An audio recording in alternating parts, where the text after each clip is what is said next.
Hi everyone, I'm Eric from Lonesome Reader, and this is the second part of my reading wrap-up for the month, the books that I read in the second half of September. But first I want to talk about a special event that I chaired last night at Waterstones in Tottenham Court Road in London with these three great authors. Andrew Michael Hurley, who wrote The Loney, Lisa McNerney, who wrote The Glorious Heresies, and Jessie Greengrass, who wrote the very long-titled collection of short stories, An Account of the Decline of the Great Auk According to One Who Saw It. And it was a really fun evening discussing all their different books with them. These are all published by John Murray. It was an event that they wanted to hold to sort of celebrate all the prizes that these authors have won in the past year.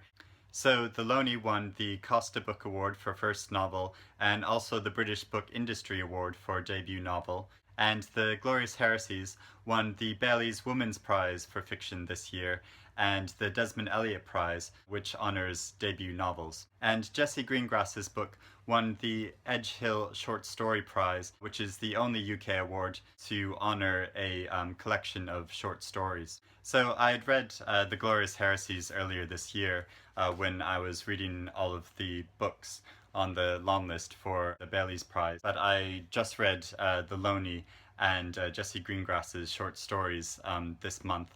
And a lot of people have been talking about The Loney. It's been a really popular book, and I absolutely adored it. I got completely immersed in this very creepy atmosphere. I can't think of another book that better invokes a real sense of atmosphere than this novel. It's set in a bleak coastline in the northwest of England in the 1970s, and it's about two brothers who accompany their family and other members of their parish on a pilgrimage one Easter. It's a mystery about a murder and insidious pagan rituals which clash with the very stringent Catholicism of the boys' family and the other members of their parish. It's a novel that's been hailed by Sarah Perry in The Guardian as a Gothic masterpiece, and it's been much praised by Stephen King. And I felt it was a novel that just completely enveloped me with its really vivid descriptions and gripped me with its increasingly tense plot, which really, just kept me up and kept me reading because I really needed to know what was going to happen. So I really enjoyed reading this novel. It's a very creepy, atmospheric read, and it's I think a perfect book for autumn. And it was really interesting listening to Andrew Michael Hurley discuss his process of the publication of the book, because it was actually first published 2 years ago with a small press, and then it eventually got picked up by John Murray and went on to win these awards and become this major bestseller. So, it's a real success story. Now, Jessie Greengrass's book of short stories, it's interesting. John Murray Press are doing a lot to really foster the talent of young authors, and so they publish these originals series of books of short stories that really support authors, that really encourage young talent. And I felt a real strong personal connection with this book. The stories in it are really imaginative and daring. The characters in these 12 very different stories often find themselves at odds with the life that they've ended up in, and this produces feelings of real estrangement and loneliness. They really span great swathes of time, from a sailor who hunts a group of birds to extinction, to a dystopian future where the narrator is sort of hunkered down in this bunker and isn't able to go back onto the surface of the earth, and is sort of pining away, wishing that he or she could watch the internet again and watch cute cat videos. Or there's also a story set in the 1500s about a smelly misogynist who's sort of going from city to city. So they're really imaginative and strange. Yet there are also stories about very recognizable and real situations where in one story the narrator works in an impersonal call center, and in another story there's a girl who is sort of stuck in between her parents in this very tense divorce, and a story about a lovesick student who's unable to focus on her thesis.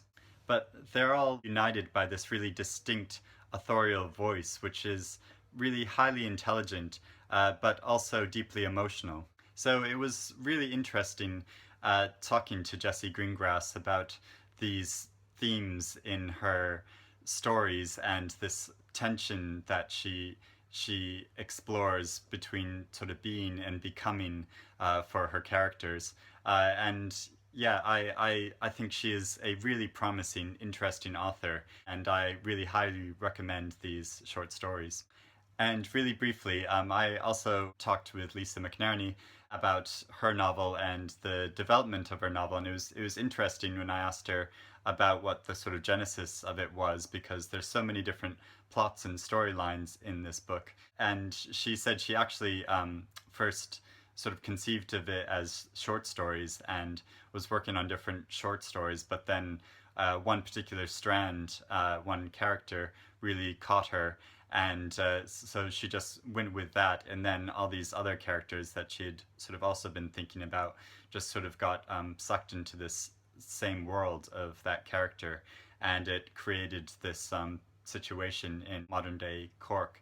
And I thought it was interesting how she said that and the novel really shows this in its story, that it's about people on the margins of society who are sort of let down by the bigger systems like the government and religion and the community around them that should be supporting them but are actually inhibiting them from realizing their full potential. So yeah, it was wonderful speaking with Lisa about this. She's such a funny and engaging author.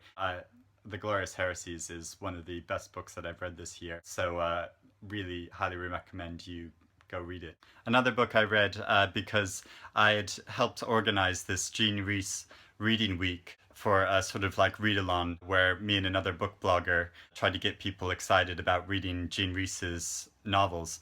And so I read 3 of her novels, but then I also read her unfinished autobiography called Smile, Please. Her editor, Diana Athill, wrote a really fascinating preface to this book about what a perfectionist Jean Rhys was in her writing, and why it was taking her so long to write this book, and why she wasn't actually able to complete it before she unfortunately died. So here in this book we get the real story behind Jean Rhys's childhood, and this story sort of casts a shadow over a lot of her fiction, particularly her novels Voyage in the Dark and Wide Sargasso Sea, because they're all characters. The protagonists of these books are very much like Jean Rhys herself. They come from a Caribbean island, and they have these really conflicted senses of identity.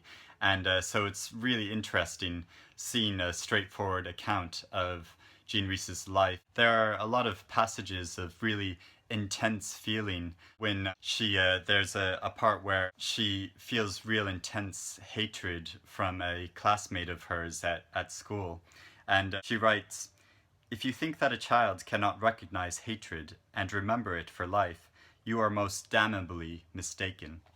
And you can really feel the intense passion of that, and how this experience in childhood has really like haunted her throughout her entire life. I mean, she was writing this when she was very old, yet those feelings are still there, very much, very raw and really intense. So this book gives a really interesting insight into Jean Rhys's sensibility.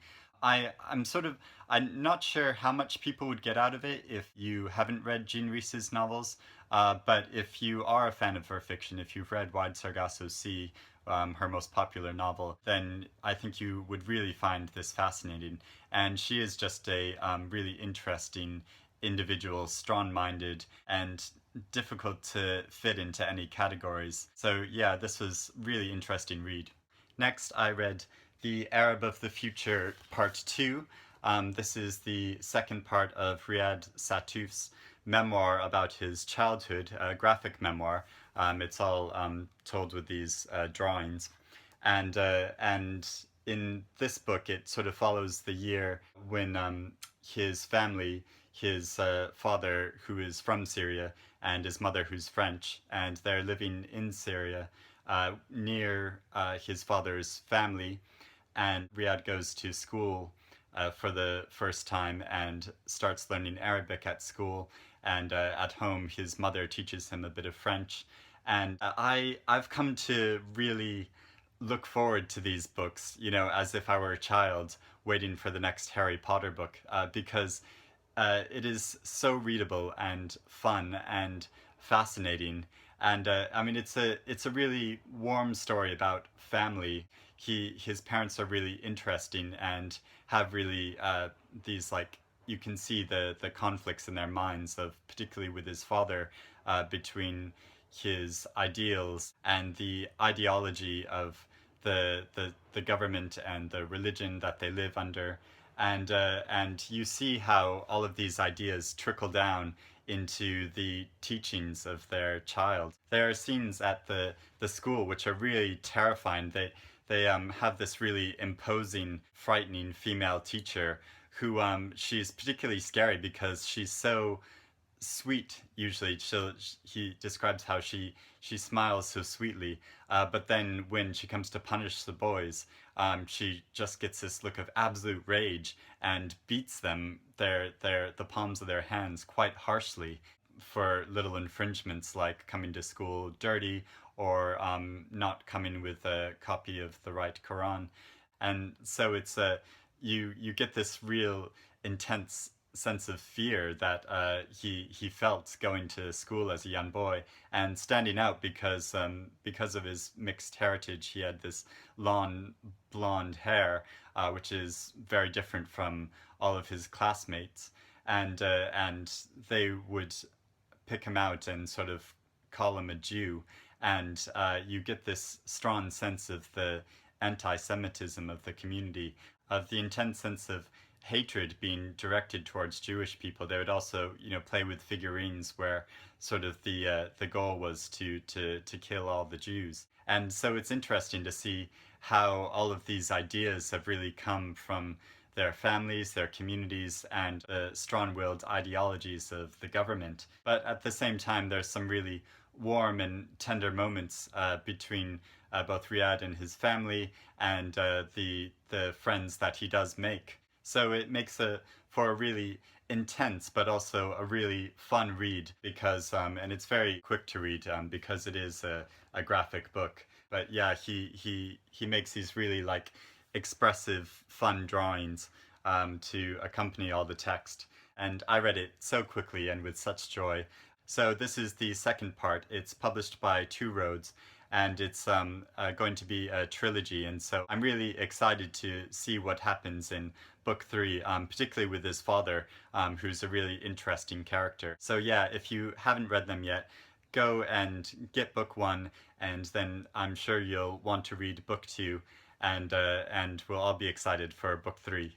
And finally, I also read Donald Ryan's new novel, All We Shall Know, which is so beautiful. I can't describe how when I got to the end of this book, and all I could think was just wow, because his writing is just gorgeous, and he takes a really daring subject in this. It's narrated from the perspective of a woman who's several months pregnant, and it's in it shows the sort of second half of her pregnancy. She's a woman named Melody living in a small community in Ireland, and she's been sort of outcast because she's pregnant actually from a man other than her husband, a much younger man who she was actually teaching and tutoring. And so obviously this makes a huge sense of conflict, and she really has these feelings of guilt and self-loathing, and particularly thinking back to her childhood and her experiences with a friendship of a girl who she sort of eventually betrayed. And so he explores these ideas of guilt and revenge really strongly. Yeah, Donald Ryan is just a brilliant writer. I think one of the strongest writers working today. So if you haven't read his writing before, check him out. This is a really short novel. It's only about 200 pages, but really worth reading. It's published by Doubleday, and yeah, just beautiful, stunning book. So that's what I've been reading, and that's what I've been doing. But what have you been up to, and what have you been reading? Let me know. Also, if you've read any of these books, I'd love to chat about them below in the comments. And if you like my videos and want to hear more about what I have to say about books, please subscribe to my channel. So thanks very much for watching, and happy reading.